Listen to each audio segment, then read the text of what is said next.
இது என்ன சட்னின்னு தெரியுதுங்களா? ரோஜா சட்னி.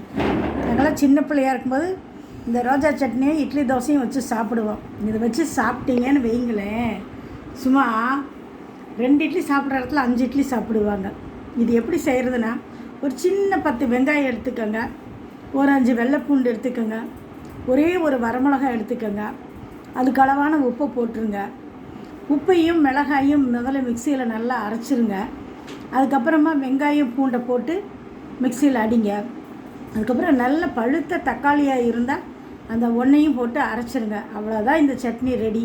அப்படியே நல்லெண்ணெய் பசைஞ்சு தோசைக்கு தொட்டு சாப்பிட்டிங்கன்னா அடாடாடாடா, இந்த வெயிலுக்கு குழுன்னு இருக்கிறது இல்லாமல் 2 இட்லி சாப்பிடுவீங்க, 4 இட்லி சாப்பிடுவீங்க. இதெல்லாம் வெங்காய சட்னி. ஆனால் நாங்கள்லாம் சின்ன பிள்ளையாக இருக்கும்போது ரோஸ் கலராக இருக்கிறதுனால இதை ரோஜா சட்னின்னு சொல்லுவோம். ஒரே செகண்டில் செய்யக்கூடிய ஈஸி சட்னி. சாப்பிடலாம். எப்படி இருக்குன்னு சாப்பிட்டு சொல்லுங்கள். ஜெய்சீலி தயாளன், ஈரோட்டிலிருந்து. பாய்.